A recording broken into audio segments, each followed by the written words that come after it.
Bismillahirrahmanirrahim. Assalamualaikum warahmatullahi wabarakatuh.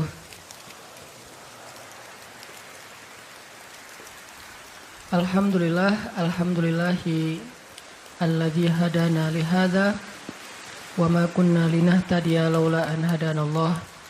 Asyhadu an la ilaha illallah wahdahu la syarikalah wa asyhadu anna Muhammadan abduhu wa rasuluh la nabiyya ba'dah.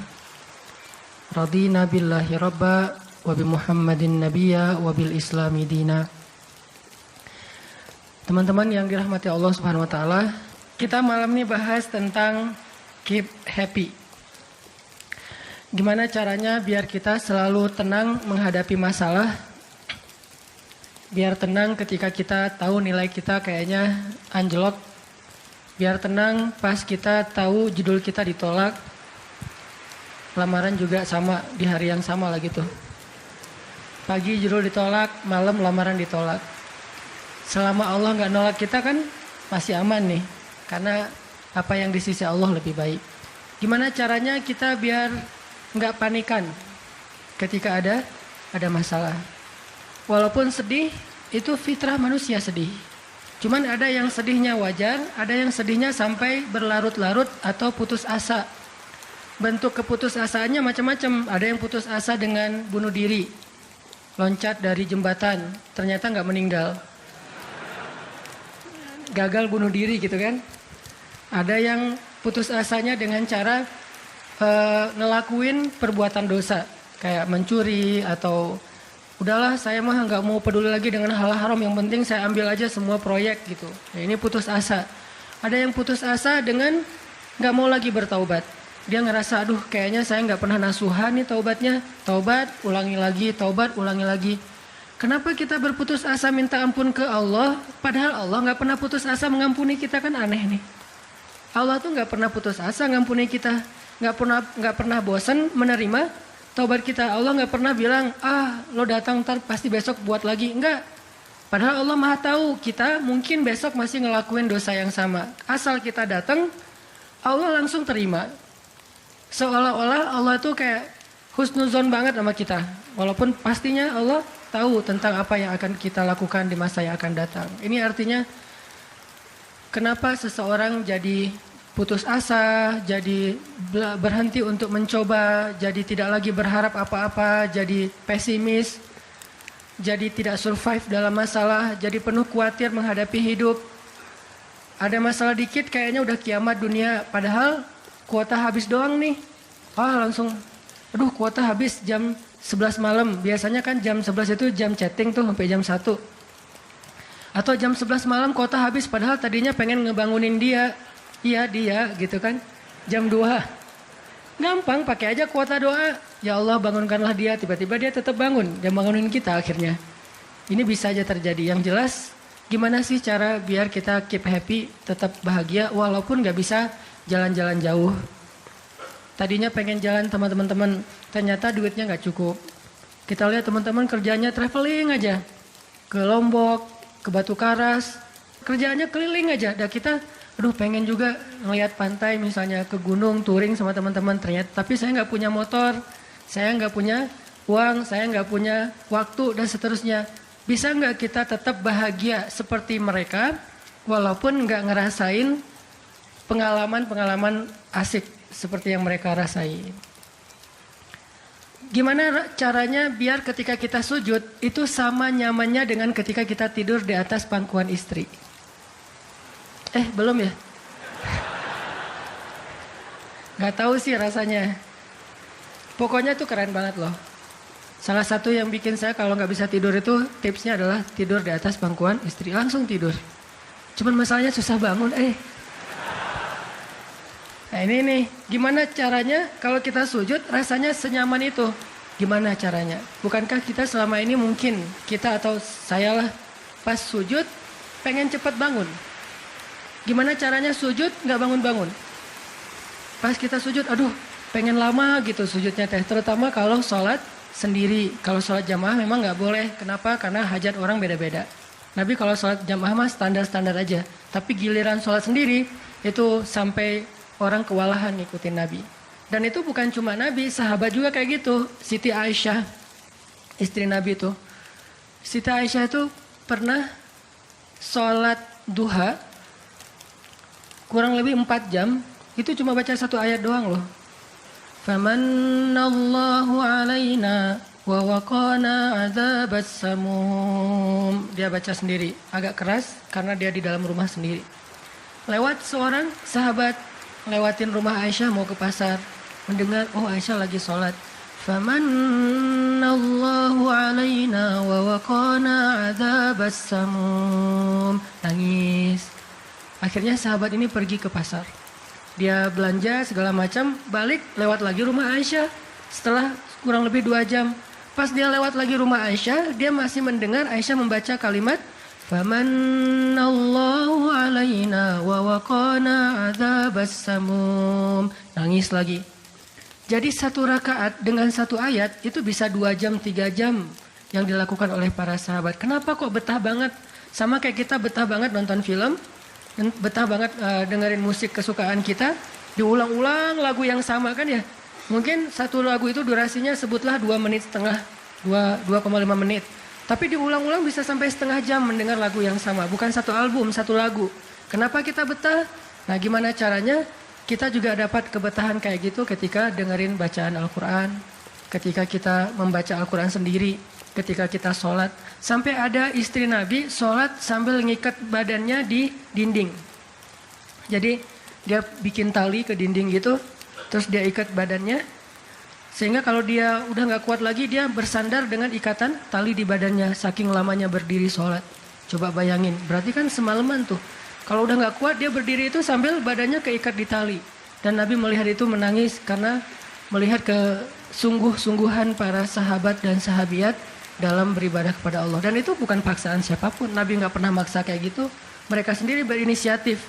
Jadi tutorialnya dibikin sendiri gitu. Duh, saya sholat kalau malam-malam kayak gini jadi agak nggak kuat, atau saya lagi sakit nih, lagi lemes nih, lagi kurang makan, ya udah deh agar tetap bisa berdiri, dia ikat tali, dia ikat ke badannya, terus berdirinya kayak orang-orang setengah sadar gitu. Nah ini menunjukkan ada kenikmatan yang luar biasa yang mereka dapetin ketika mereka dekat dengan Allah Subhanahu Wa Taala. Gimana sih caranya biar kita bisa kayak gitu? Gimana caranya kita entertain kita itu adalah zikrullah. Boleh-boleh aja kita entertainnya nonton film, dengerin musik-musik yang positif. Entertain kita mungkin chatting, entertain kita mungkin update status, entertain kita mungkin kepoin mantan misalnya. Boleh-boleh aja selama masih wajar. Tapi bisa nggak entertain kita yang lain itu zikrullah. Dengan mengingat Allah kita jadi terhibur gitu. Dan itu entertain luar biasa pahalanya. Gimana caranya? Ini yang kita pengen belajar malam ini sehingga kita bisa tetap happy walaupun dalam keadaan tadi akhir bulan, dalam keadaan habis diputusin, dalam keadaan ditolak, dalam keadaan bingung, galau, segala macam termasuk habis pulsa. Tetap bisa happy. Pas telepon, pulsa Anda tidak mencukupi. Masya Allah, gitu. Senyum gitu ya. Bukan, mana nih apa panik, biasa aja. Nah ini kita perlu belajar. Saya juga merasa butuh mempelajari lagi gimana caranya biar bisa ngerasain itu. Dan nasihatnya bukan dari saya. Karena saya juga masih belajar, belum istiqomah amat nih. Tapi nasihatnya dari para ulama yang diambil dari ayat Al-Quran dan hadis-hadis Rasulullah SAW. Nah sebelumnya coba kita perhatiin dulu kisah tentang ketenangan dengan mengingat Allah tuh kayak gimana. Salah satunya ada di surat At-Taubah yang terkenal. A'udzu billahi minasy syaithanir rajim. Illa tansuruhu faqad nasarahu Allah. إذ أخرجه الذين كفروا ثاني اثنين إذ هما في الغار إذ يقول لصاحبه لا تحزن إن الله معنا فأنزل الله سكينته عليه وأيده بجنود لم تروها وجعل كلمة الذين كفروا السفلى وكلمة الله هي العليا والله عزيز حكيم. Kalau kalian tidak menolongnya, maka sungguh Allah akan menolongnya. Seperti ketika orang-orang kafir mengeluarkan dia dari kota Mekah pada saat dia menjadi salah satu di antara dua orang yang berdiam di dalam gua, yaitu gua Thur. Ketika ia berkata kepada sahabatnya, yaitu Abu Bakar, dia di sini siapa? Rasulullah SAW. Ketika dia berkata kepada sahabatnya, la tahzan, innallaha ma'ana. Janganlah kamu khawatir, bersedih, takut, itu sama. Sesungguhnya Allah bersama kita. Maka Allah Subhanahu wa taala menurunkan rasa ketenangan kepadanya dan menolongnya dengan tentara yang kalian tidak bisa melihat. Sehingga Allah menjadikan kalimat orang-orang kafir itu menjadi dikalahkan atau rendah, dan kalimat Allah adalah kalimat yang tinggi, dan Allah Maha Perkasa lagi Maha Bijaksana. Ini kan kata-kata yang paling populer ya, la tahzan innallaha ma'ana. Tips pertama kalau kita pengen bisa lebih tetap tenang, happy ketika kita dalam tekanan adalah kita tuh emang harus punya sahabat yang selalu mengingatkan kita kepada Allah Subhanahu wa taala. Sahabat yang mengingatkan kita kepada Allah. Ini yang terjadi kepada Abu Bakar As-Siddiq. Sekelas Abu Bakar yang imannya sampai ke derajat Siddiq, bukan cuma mukmin loh, Siddiqun. Kan ada mukmin, ada muttaqin, ada siddiqin. Ini udah derajatnya Siddiq. Arti Siddiq itu udah nggak ada lagi keraguan di hatinya. Udah nggak ada lagi masalah sedikit pun. Ketika orang-orang ragu, Abu Bakar tetap yakin. Salah satu kasusnya pas Nabi pulang Isra Mi'raj. Nabi bilang bahwa saya baru pulang dari Palestina dan baru naik ke langit semalam. Diberitakan ini kepada orang-orang kafir Quraisy, tapi orang-orang kafir Quraisy nggak percaya. Lalu ketika para sahabat-sahabat lain mendengar, mereka kayak ragu-ragu gitu, benar nggak ya, benar nggak ya? Lalu ketika ditanya kepada Abu Bakar, ya Abu Bakar, lihat tuh teman kamu makin gila aja. Emangnya kenapa, kata Abu Bakar? Dia ngaku-ngaku baru pulang dari dari Palestina. Dia ngaku-ngaku baru pulang dari langit. Katanya Isra dan Mi'raj semalaman, dalam waktu 1 malam. Lalu Abu Bakar bertanya, siapa yang bicara kayak gitu? Dia atau kalian? Kata mereka, Muhammad yang ngomong kayak gitu langsung kepada kami. Kata Abu Bakar, kalau Muhammad yang ngomong kayak gitu, maka benar. Dia nggak mau tanya gimana caranya, berapa lama waktunya, kapan, siapa yang membawa dia. Nggak nanya apapun. Kalau Muhammad yang ngomong, maka itu benar. Ini artinya siddiq. Nggak banyak tanya, percaya banget. Kalau ayatnya kayak gitu, udah cukup. Kalau hadisnya kayak gitu, udah cukup. Kalau kata ulama kayak gitu, saya ikut. Nggak ada, kenapa kayak gini dan seterusnya, nggak. Ini menunjukkan Abu Bakar itu orang yang sangat luar biasa imannya. Tapi, dia tetap manusia. Gimana pun imannya udah kuat, mantap, siddiq. Ketika ada masalah, sifat dasar manusia itu keluar lagi, yaitu khauf, rasa khawatir, takut. Dan yang luar biasa, khawatir dan takutnya Abu Bakar itu bukan untuk keselamatan diri beliau. Abu Bakar itu khawatir terhadap keselamatan Rasulullah SAW. Jadi bukan keselamatan Abu Bakar. Kalau kita mungkin khawatir terhadap keselamatan diri sendiri nih. Kalau Abu Bakar derajatnya khawatir terhadap gimana ya Rasul, kalau mereka ngelihat ke bawah, ke kakinya, pasti kita akan ketahuan. Karena mereka sembunyi di sebuah lubang, nggak gua sih, kecil, lubang di bukit Jabal Thur. Dan orang-orang kafir Quraisy sudah datang ke lubang itu, berdiri tepat di pintu gua. Kalau mereka ngelihat ke bawah, udah ketahuan tuh, kelihatan Rasulullah sama Abu Bakar.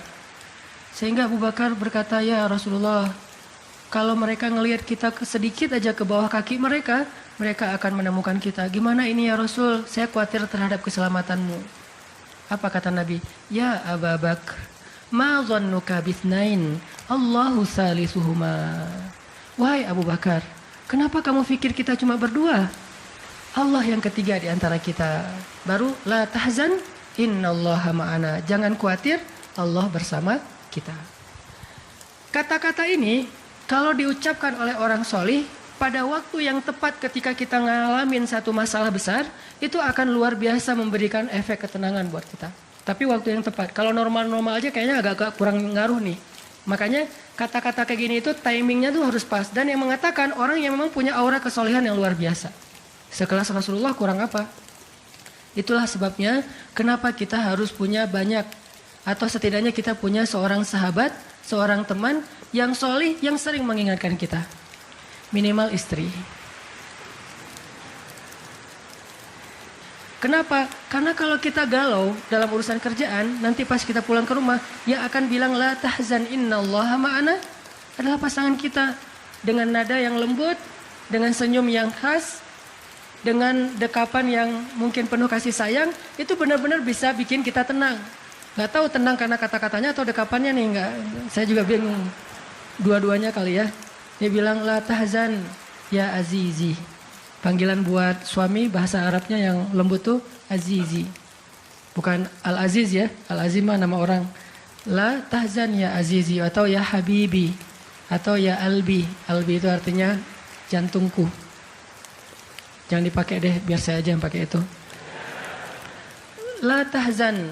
Jadi misalnya kayak suami galau tentang kerjaan. Mah, papa lagi galau nih. Kenapa, Pak? Di kantor itu kemarin kita ada tawaran proyek. Cuman proyeknya kayaknya cara untuk ngedapetin proyek itu cara-caranya tuh agak-agak kurang baik gitu. Ada suap segala macam. Tapi itu proyeknya untung besar loh, Mah. Nah, kalau kita nggak suap, kita nggak akan dapat proyek itu. Ini gimana nih, Mah? Diambil nggak? Kan galau nih, udah istikharah belum mantap nih hatinya. Istrinya yang bilang, Papa, Allah yang kasih kita rezeki. Kalau Papa ninggalin sesuatu karena Allah, Allah akan ganti dengan yang lebih baik. Pasti dari booster ya, Mah. Nyontek gitu ya. Kalau dia ngomong kayak gitu kan jadi mantep nih. Kayak saya juga pernah ngerasain lagi kayak sedih gitu, lagi galau karena satu urusan. Istri mengatakan, udah serahin aja sama Allah. Kan jadi mantap kan hatinya. Hal-hal yang kayak gini nih. Kalau belum punya pasangan, temen. Sehingga Nabi mengatakan, almar'u ala dini khalilih. Seseorang itu bergantung loh kepada tingkat kesolehan temannya. Kalau temannya soleh, insya Allah dia akan terjaga oleh teman itu ketika dinasihati, diingatkan. Saya aja ngerasa banget yang kayak gitu. Ada masa-masa ketika saya kayak futur. Futur itu teman-teman artinya lagi lemah imannya. Mungkin banyak lalai, banyak main, sedikit manfaat. Walaupun ada juga banyak main, banyak manfaat. Itu mah tagline entah siapa akunnya gitu. Lagi futur nih ya, lagi futur. Lemah, ngerasa bangun tahajud kayak susah gitu. Ke masjid males, zikir gak khusyuk, tilawah Al-Quran gampang ngantuk. Jalan sama seorang teman saya yang dia bukan ustadz sama sekali. Bahkan dia ngakunya belajar ke saya. Gak tahu benar apa enggak. Yang sejatinya mungkin saya belajar ke dia. Lagi jalan, setelin tilawah Al-Quran. Yang baca saya lagi tuh. CD tilawah Al-Quran saya. Saya kan gak pernah mendengar CD sendiri. Pas diputerin itu siapa? Lah itu ustadz. Oh ya. Baca surat Al-Mulk. Tabarakalladzi biyadihil mulku wa huwa ala kulli syai'in qadir. Pas sampai di ayat-ayat tentang Jahannam, tentang neraka, tentang apa? Walaqad zayyana sama ad-dunya bimasabih dan seterusnya, dia nangis. Dia nyetir nih, dia nangis. Saya ketika ngelihat dia nangis, saya dapat hidayah. Jadi saya dapat hidayah bukan hanya dengan mendengar bacaan itu, tetapi karena dikondisikan oleh seorang teman, saya ngerasa, duh, Masya Allah ya, dia yang dengerin bacaan saya bisa nangis. Saya dengerin diri saya sendiri, nggak nangis. Kan ada masalah nih. Akhirnya saya jadi insaf. Insaf itu kemudian istighfar, astagfirullah Allah, saya kayak ada masalah nih. Mulai belajar dari dia, Pak, gimana sih kok bisa kayak gitu? Ustadz kan lebih tahu ilmunya mungkin, tapi kalau pengalamannya Bapak pasti lebih tahu. Rahasianya apa? Ternyata rahasianya emang dia orang yang nggak pernah dengar yang lain selain mendengar bacaan Al-Quran. Jadi buat dia bacaan Al-Quran itu benar-benar entertain buat dia. Oh, berarti kita harus lebih banyakin lagi dengerin Al-Quran. Kalau kita dengar musik sekali, berarti dengar Qurannya 3 kali harusnya. Baru masih agak-agak proporsional nih. Sehingga gampang kesentuh. Hatinya itu mudah. Tapi pelajarannya tetap teman yang ngebawa kita kepada sesuatu. Ternyata triknya pertama, mengingat Allah itu kan bukan cuma menyebutkan Allah, Allah, Allah. Tapi ketika kita sedang dalam keadaan bingung, khawatir, galau, sedih, tertekan, panik, tiba-tiba teman kita mengingatkan kita kepada Allah dengan bahasa yang sederhana. Kalau bahasa sederhananya Al-Quran, la tahzan, innallaha ma'ana. Dan itu boleh diterjemahin ke bahasa yang lebih sederhana versi kita. Karena itu bahasa Al-Quran yang mungkin buat sebagian orang nggak dapat nih, karena mungkin nggak paham bahasa Arab. Jadi kalau teman kita lagi sedih jangan bilang, la tahzan dong, innallaha ma'ana. Apaan tuh lu baca Quran gitu ya? Nggak ngerti kan dia? Kita bisa terjemahin, udah tenang aja, Allah yang bantu. Tenang aja, Allah yang beresin. Tenang aja, serahin aja kepada Allah. Allah itu sebaik-baik kita nyerahin sesuatu. Ngomong kayak gitu tuh kena. Kalau timingnya pas kita lagi ngalamin satu masalah. Terutama masalah-masalah kayak masalah rezeki itu paling bikin kita sering panik, kehilangan sesuatu, ditipu orang, segala macam. Kita bilang, udah nggak apa-apa, nanti Allah ganti yang dengan yang lebih baik. Allah yang ganti gitu. Allah yang ganti. Tenang tuh jadinya. Karena kita sedang mengetuk kembali imannya di saat dia sedang butuh-butuhnya iman itu. Dan itu butuh teman yang bisa mengingatkan kita. Sehingga Nabi bilang, ciri-ciri teman yang baik itu adalah kalau kita ketemu dia bikin kita sering ingat Allah. Dia bikin kita sering ingat Allah. Coba teman-teman renungkan nih, coba dihitung-hitung. Kita kalau ketemu teman ngomongin dunia berapa sering? Terus ngomongin Allah berapa sering? Kan jarang banget kita ketemu teman ngomongin tentang Allah kan? Dan kayaknya nggak tahu juga bahannya mau ngomongin apa tentang Allah. Kita ngomongin tentang Allah yuk. Ngomongin tentang Allah, apaan tuh? Kan bingung dia tuh. Maksud lo qul huwallahu ahad gitu. Atau ayat kursi. Berarti kita belum terbiasa bicara tentang Allah. Nah ini yang harus kita coba latih pelan-pelan nih. Kita lihai banget nih. Bisa smooth banget masuk ke tema tentang dunia. Bisa ganti-ganti topik dan semuanya tentang dunia. Tentang kuliner, tentang kerjaan, tentang jodoh, tentang kuliah, tentang pendidikan, tentang apapun. Tentang teman, bisa dengan mudah dan seru gitu ngomongin tentang dunia teh. Dan itu bukan sesuatu yang dilarang memang. Cuman kok nggak seimbang kita ngomongin tentang Allah Subhanahu Wa Taala. Coba kita belajar cari teman yang udah sefrekuensi dulu. Arti sefrekuensi bukan sama-sama udah baik. Sama-sama udah niat pengen memperbaiki diri. Sama-sama udah punya tekad kita pengen hijrah nih. Lagi-lagi bukan merasa diri kita lebih baik dari orang lain. Tapi yang udah sefaham. Supaya enggak banyak perdebatan. Ajak dia ngobrol tentang Allah pelan-pelan. Dan secara bertahap. Gak bisa langsung ngejos. Gak bisa langsung coba lo sebutin rububiyah asma Allah yang 99 apa aja. Itu mah cerdas cermat ya. Tapi kita ngomongin Allah tuh baik banget loh. Kemarin gini. Allah. Allah aja yang diomongin. Sehari minimal kita ngomongin Allah itu sekali deh. Dan sekali itu jadi obrolan. Bukan cuma mention doang ya. Tapi obrolan gitu. Jadi diskusi. Sekali aja sehari. Dan gak harus lama. Mungkin cuma 5 menit. Kalau kita gak bisa ngelakuin itu secara spontan. Gak apa-apa di setting. Kita ketemu sama teman kita. Kita bikin kayak program gitu. Kita kalau ketemu pokoknya harus sekali sehari ngomongin tentang kebesaran Allah. Coba digituin. Makin sering itu makin akan nanemin satu belief faith di dalam hati kita. Sehingga ketika nanti kita ada masalah diketuk rasa iman itu cepat baliknya. Berarti kita harus cari teman yang mau menasihati kita, bicara bareng kita tentang kebesaran Allah. Dan itu yang dilakukan Nabi Musa dengan Nabi Harun ketika berdakwah yang Allah sebutin di surat Toha.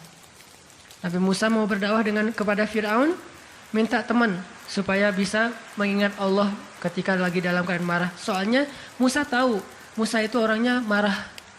Kalau udah marah ngeri. Harun orangnya kalem, woles. Sehingga butuh seseorang yang bisa menahan amarah dan emosinya Musa. Sehingga kata Musa, ya Allah beri saya seorang teman yang bisa mendampingi saya dalam dakwah, yaitu Harun.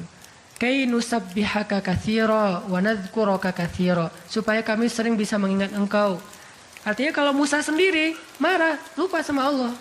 Tapi kalau ada Harun, Musa istighfar, astagfirullahaladzim. Gitu. Begitu juga Nabi kecil. Ada 2 orang Nabi kecil sepupuan. Siapa dia? Isa dan Yahya. Nabi Isa dengan Nabi Yahya. Anak kecil 2 orang nih. Dua-duanya keren. Dua-duanya soleh. Dua-duanya ganteng. Dua-duanya idola. Selebgram lah di masanya. Pokoknya luar biasa nih 2 orang cowok. Anak usia, kalau nggak salah Yahya waktu itu umurnya udah sekitar 10 tahun. Isa baru lahir, berarti beda 10 tahun. Pas mereka ABG, beda 10 tahun tapi nyambung ngobrolnya. Pas mereka jalan kemana-mana berdua tuh. Yang satu orangnya gampang tersentuh, nangis, yaitu Yahya. Yang satu lagi orangnya tegas, yaitu Isa. Sehingga kalau Isa lagi marah, Yahya yang mengingatkan Isa, tenang. Akhirnya tenang. Pas Yahya terlalu kayak baper gitu, aduh kasihan. Yahya itu kan orangnya kasihan, gampang kasihan. Sehingga jadi agak-agak kurang tegas. Kata Isa, nggak bisa gitu dong. Akhirnya diingatkan. Nah ini pentingnya teman. Nabi aja butuh teman. Kalau kita mau kepo dikit nih, kenapa sih Rasulullah memilih Abu Bakar untuk nemenin hijrah? Kenapa nggak Umar gitu? Supaya aman. Hijrah bareng Umar, siapa yang berani ngejar coba? Umar berdiri depan Ka'bah. Ya ayuhan nas, ya ma'syara Quraisy, wahai manusia, wahai orang Quraisy, fa'lamu anni muhajir. Ketahuilah saya pengen hijrah, kata Umar. Siapa yang pengen istrinya jadi janda, anaknya jadi yatim, tunggu saya di balik bukit itu. Ada yang berani? Diam semuanya. Coba Rasul kalau hijrah bareng Umar. Enak kan? Wahai orang-orang Quraisy, wahai manusia, saya sama Rasul nih mau hijrah. Siapa yang berani nunggu saya di balik bukit itu? Kalau enggak dia akan hilang kepalanya. Enggak ada yang berani kan? Kenapa Rasulullah milih orang yang lemah seperti Abu Bakar? Udah kurus, lemah, dan kaumnya kabilah yang lemah. Bani Taim. Bani Taim itu lemah kabilahnya. Enggak seperti kabilahnya Umar bin Khattab. Kenapa bukan Umar? Kenapa bukan Hamzah? Hamzah itu pemanahnya para sahabat. Pemanahnya orang-orang Mekah. Dan juga nggak ada yang berani sama Hamzah. Hamzah mukul Abu Jahal di depan orang banyak, nggak ada yang berani balas. Ketika Abu Jahal mukulin Rasul lagi sholat depan Ka'bah, Nabi lagi sholat digebukin sama Abu Jahal. Dibelain sama Abu Bakar ikut digebukin. Akhirnya wajah Abu Bakar itu nggak dikenali lagi, saking babak belur. Itu digebukin sama Abu Jahal dan teman-temannya. Ketika Hamzah dengar berita itu, langsung Hamzah pergi ke tempat orang-orang ngumpul, dicari mana Abu Jahal, dipukulin sama sama Hamzah sekuat-kuatnya sampai berdarah-darah Abu Jahal, tapi orang Quraisy nggak ada yang berani balas. Saking terpandangnya Hamzah. Kenapa nggak dengan Hamzah, pamannya sendiri? Atau kenapa nggak dengan Utsman gitu, yang kaya raya, yang bisa memberikan fasilitas VIP untuk Rasulullah, naik mobilnya Alphard gitu, nyaman hijrah. Kenapa Abu Bakar yang udah jatuh miskin, fisiknya lemah, kabilahnya tidak dipandang? Kenapa? Karena Abu Bakar itu yang paling soleh di antara semua sahabat. Jadi pilihannya kesolihan, bukan kekuatan fisik. Kenapa? Kesolihan itu bisa menutupi kekuatan fisik yang kurang. Kenapa? Allah yang maha kuat. Kesolihan bisa menutupi kurangnya harta, Allah yang maha kaya. Kesolihan bisa menutupi kekurangan dari dukungan kabilah. Allah lebih banyak lagi dukungan dari langit dan bumi. Yang dicari oleh Rasulullah itu adalah teman yang soleh. Ya Abu Bakar, temani saya hijrah. Siap ya Rasulullah. Hasilnya apa? Dikejar-kejar sama orang Quraisy karena mereka nggak takut dengan Abu Bakar. Tapi ketika mereka mau ketemu dengan Rasulullah dan Abu Bakar di dalam gua, Allah palingkan wajah mereka dari melihat ke bawah kaki mereka. Allah punya banyak cara. Ada ulama yang bilang bukan cuma dipalingkan, tapi tiba-tiba merpati bikin sarang di situ laba-laba, walaupun ada perdebatan di antara ulama ini hadisnya sahih atau enggak. Yang jelas, yang pasti nih Allah melindungi mereka dengan banyak cara sehingga nggak bisa ditangkap. Allah yang bertindak. Jadi butuh teman yang soleh. Walaupun nanti kenyataannya teman yang soleh ini malah ditenangkan oleh Rasulullah, bukan Rasulullah ditenangkan oleh dia gitu. Kan nyari teman yang soleh biar bisa menenangkan nih. Ternyata pas ada masalah, Rasul gimana? La tahzan, innallaha ma'ana, tenang, udah beres. Bisa nggak kita coba latihan ini? Kalau kita berteman dengan seseorang, niat kita pengen saling mengingatkan. Wa tawasau bil haq, yaitu mengingatkan tentang Allah. Wa tawasau bis shawab, Itu kayak gitu tuh ayatnya. Pertama hak dulu, kedua sabar. Kalau nasihatnya udah benar, insya Allah sabar. Jadi kalau kita pengen menasihati teman kita atau dinasihati oleh teman kita supaya lebih kuat, bisa tough, bisa survive dalam masalah, minta dia menasihati kita al-haq. Dan siapa al-haq? Allah Subhanahu wa taala. Wa tawasau bil haq artinya saling menasihati dengan nama Allah. Udah serahin aja sama Allah. Allah itu maha ini sebutin dengan bahasa sederhana. Langsung sabar jadinya. Langsung lebih kuat, lebih tenang. Itu yang pertama teman-teman. Kita sering berteman dengan orang yang insya Allah dia yakin sama Allah lebih kuat daripada kita. Imannya lebih mantap daripada kita. Yang kedua, gimana caranya biar kalau kita menyebut nama Allah, kalau kita sholat, kalau kita berzikir itu jadi lebih tenang gitu, lebih happy. Karena sebetulnya orang mukmin itu bahagianya itu ada di dalam hati. Kalau bahasa Ibnu Taimiyah, surgaku itu di sini. Surga orang mukmin itu di hati. Surga kita itu bukan rumah, surga kita itu bukan mobil, surga kita itu bukan pekerjaan, surga kita itu bukan tempat jalan-jalan, tapi semua itu kebaikan, kesenangan. Cuman surga kita ada di sini. Dan ini kita bawa kemana-mana. Jadi nggak susah menemukan surga teh. Aduh, bete nih kenapa nggak bisa jalan? Bete nih kenapa nggak bisa nonton? Bete nih kenapa nggak bisa nyaman di rumah? Bete nih kenapa? Gampang bete karena surga kita bertempat di sesuatu tempat yang sulit untuk kita jangkau. Harusnya itu jadi hiburan buat kita, bukan surga. Sedangkan surga memang adanya di hati. Ada masalah, Allah lebih kuasa, makhluk tidak kuasa. Ada masalah, kita bilang Allah maha besar, masalah saya kecil dibandingkan Allah. Kalau dibandingkan kita mungkin kita lebih kecil daripada masalah. Tapi dibandingkan Allah kita, Allah lebih besar. Allahu Akbar. Kita belajar Allah yang maha memelihara. Kita kan dipelihara Allah, terus ngapain kita khawatir? Kalau gitu gak usah ikhtiar, Ustaz. Ikhtiar. Tapi jangan libatkan hati. Ikhtiar itu pakai tangan, pakai kaki, pakai tenaga fisik. Hati gak perlu berikhtiar. Hati itu bertawakal. Fisik kita berikhtiar, hati kita bertawakal. Jangan sampai hati kita ikut ikhtiar, nih bahaya nih. Kalau hati kita ikut ikhtiar, berarti kita lebih percaya kepada makhluk daripada Allah. Nanti akan mentok, kalau udah mentok putus asa, itu penyebabnya. Gara-gara hatinya baper dengan ikhtiar. Ketika jalan-jalan ikhtiar itu tertutup, hati kita jadi give up. Nyerah aja deh. Sedangkan kalau hati kita nggak ikhtiar, dia cuma tawakal. Jalan tertutup, dia masih bilang, Allah maha kuasa. Ala kulli syai'in qadir. Segala sesuatu Allah maha bisa. Nggak mungkin nggak bisa. Tetap. Makanya jangan ikhtiar pakai hati. Ikhtiar pakai tenaga. Hati tawakal babnya. Sehingga tawakal itu amal hati. Ikhtiar itu amal fisik. Kan dalam Islam itu ada amal batin, ada amal zahir ya. Amal batin hati. Amal zahir fisik kita. Ikhtiar amal zahir. Jangan dicampur dengan amal batin. Coba teman-teman buka deh surat Hud, surat 11. Kalau ragu tentang rezeki baca nih ayat nih. Surat 11, surat Hud ayat 6. Wa ma min dabbatin fil ardi illa 'ala Allahi rizquha wa ya'lamu mustaqarraha wa mustawda'aha. Kullun fi kitabim mubin. Tidak ada satu hewan melata pun di muka bumi kecuali Allah menjamin rezekinya. Ini amalan hati nih. Ini ayat untuk menguatkan hati kita, bukan menguatkan fisik. Tapi biasanya hati kalau udah kuat, fisik kebawa. Kan kata Nabi kalau hatinya baik, yang lain ikut baik. Kalau hatinya buruk, yang lain ikut buruk. Jadi kalau hatinya udah give up, pasti fisiknya jadi lemah. Kalau hatinya tough dan masih punya belief ke Allah, masih punya harapan, maka fisiknya juga akan kuat. Wa ma min dabbatin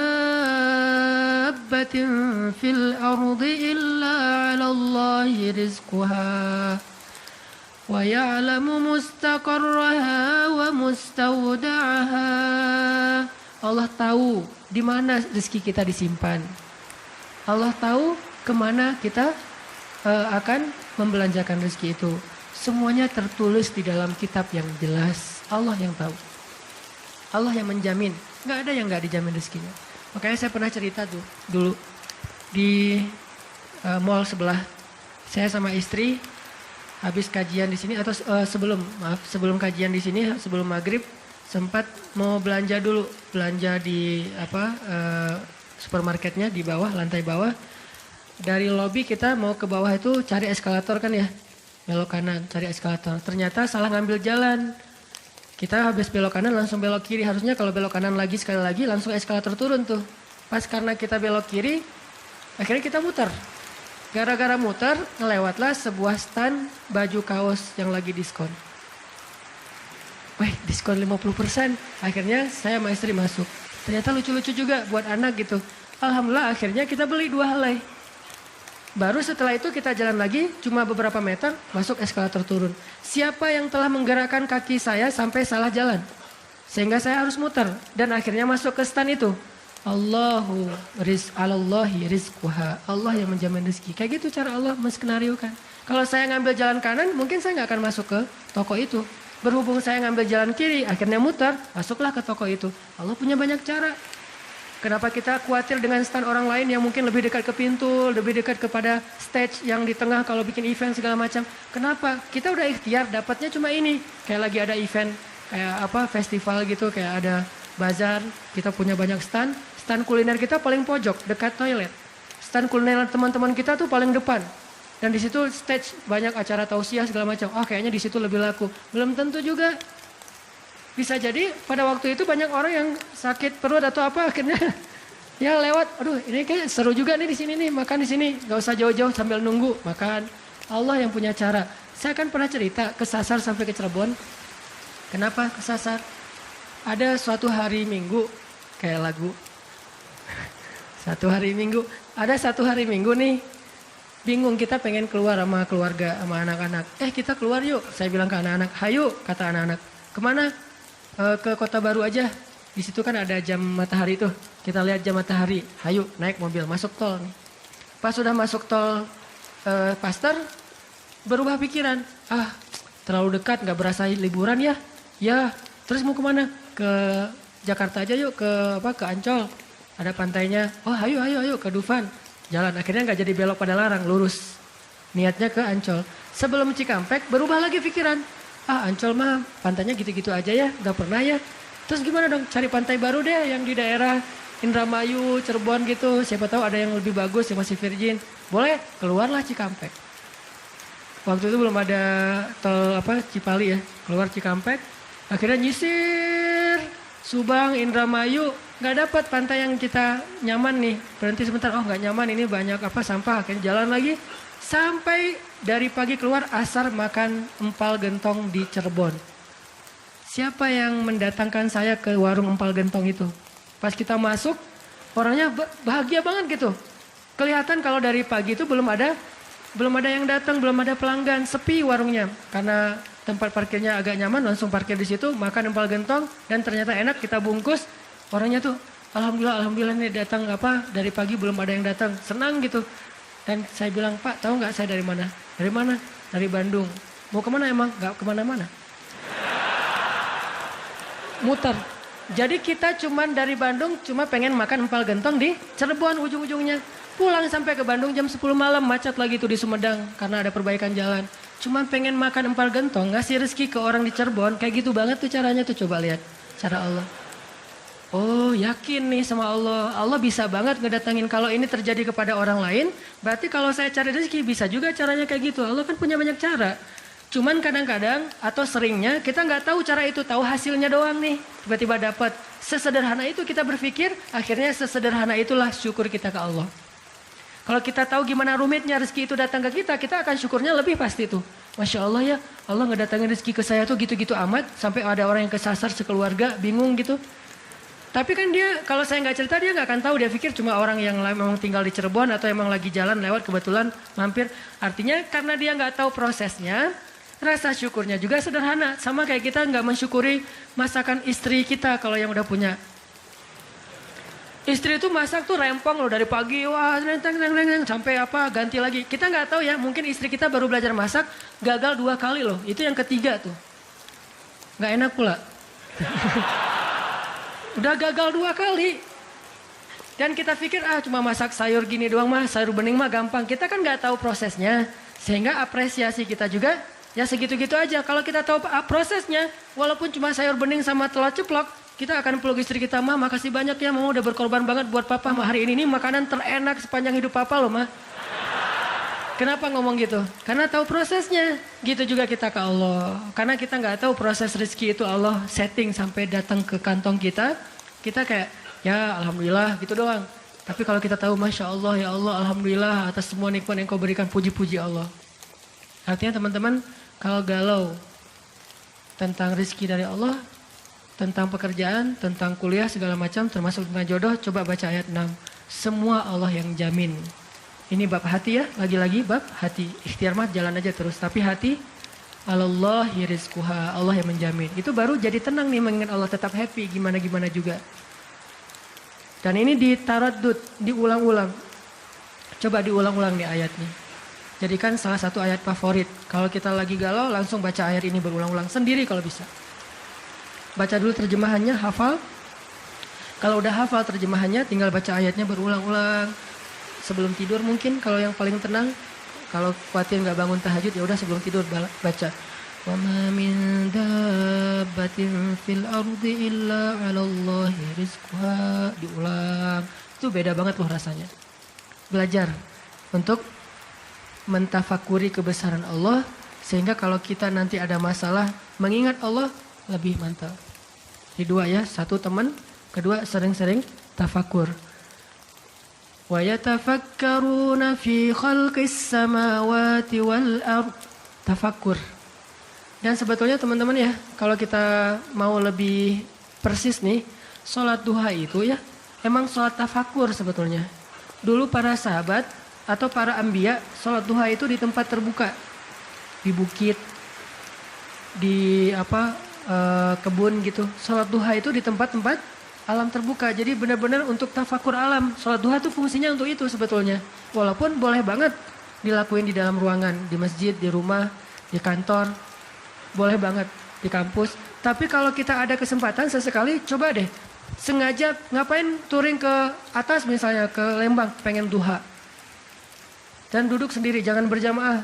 Bukan gak boleh, boleh aja sholat sunnah berjamaah. Cuman kali ini kita pengen menyendiri aja berdoa sama Allah. Duduk. Ngomong sama Allah, ya Allah, jangan biarkan saya berputus harapan kepada Engkau. Jangan biarkan saya berputus asa dari rahmat-Mu. Bimbing hati saya, ya Allah, tolong saya dalam masalah ini. Engkau maha kuasa, siapa lagi yang bisa nolong saya selain Engkau. Ngomong kayak gitu sama Allah, yang romantis, yang akrab gitu. Jangan sampai kita ngomong ke Allah tuh kayak orang gak kenal. Cuman copy paste, Rabbana atina fid dunya hasanah fil akhirati hasanah wa qina azabannar. Amin. Udah kayak enggak kenal gitu. Ngomong sama Allah itu akrab, ngomong ya Allah, gimana nih? Saya ada masalah kayak gini, curhat sama Allah. Itu beda loh. Kalau itu kita coba praktekin, saya yakin asal sesuai dengan cara-cara tadi tuh sendiri, alam terbuka, curhat sama Allah. Ingat kebesaran-kebesaran Allah, insyaallah bizikrillah tatmainnul qulub. Tenang banget tuh hati. Saya kadang-kadang mempraktikkan itu walaupun nggak di alam terbuka banget tapi minimal mencoba untuk menyendiri gitu. Rasulullah kalau lagi ada masalah sama keluarganya menyendiri di masjid kan, duduk di mihrab berzikir pada Allah, ya Allah, ya Allah, Engkau lah yang maha penyabar, saya tidak sabar. Terus curhat sama Allah, kayak anak pulang curhat sama ibu, gimana rasanya? Kan tenang kan? Kayak kita curhat sama teman pasti beda. Cuma emang yang paling indah curhat sama ibu atau sama ibunya anak-anak. Itu beda banget tuh. Nah harusnya kita curhatnya ke Allah kayak gitu tuh. Tapi jangan bilang mah, tapi angkat tangan salah. Bukan mah, ya Allah gitu. Allah dipanggil mah, jangan. Karena terlalu menjiwai pengen punya ya. Saranan mah ngebully wae. Tapi benar loh teman-teman. Saya tuh membuktikan kata Allah setengah agama itu benar. Agama itu rasanya hati kita itu kayak belum sempurna sebelum ada Dia. Jadi gimana pun solehnya tuh kayak ada yang kurang gitu. Apa ya yang kurangnya di hati saya ya? Apa ya? Ternyata namanya belum tertulis. Gak jelas juga namanya siapa gitu. Kalau udah ada itu beda banget. Curhat, ngobrol, jalan. Dan kalau dia orangnya soleh pas lagi galau dia yang langsung mengingatkan kita. Kalau perlu dia yang membangunkan kita. Tahajud berdua yuk. Ayo tahajud berdua. Jangan panjang-panjang ya baca ayatnya. Ya siap lah. Kalau dia request kan siap ya bacanya jangan panjang-panjang. Kalau teman-teman yang request, kalian mah juga baju hijrah aja udah kayak gitu. Lihat nih gua nih sholat tahajud nih 15 juz. Luar biasa ya. Kalau istri biasanya lebih kasih sayang. Kasihan nih istri saya seharian capek nungguin sambil tidur-tiduran gitu. Nonton TV gitu, capek dia, kasihan seharian nonton TV teh. Itu teman-teman, mudah-mudahan kita bisa ngambil 2 trik tadi cara biar lebih tenang, happy. Kalau mengingat Allah, satu memang butuh teman yang mengingatkan kita, bukan kita ingat sendiri. Yang kedua, banyak-banyak membaca, mentafakuri, mikirin tentang Allah itu emang maha kuasa. Salah satu materinya surat Hud ayat 6 tadi tuh.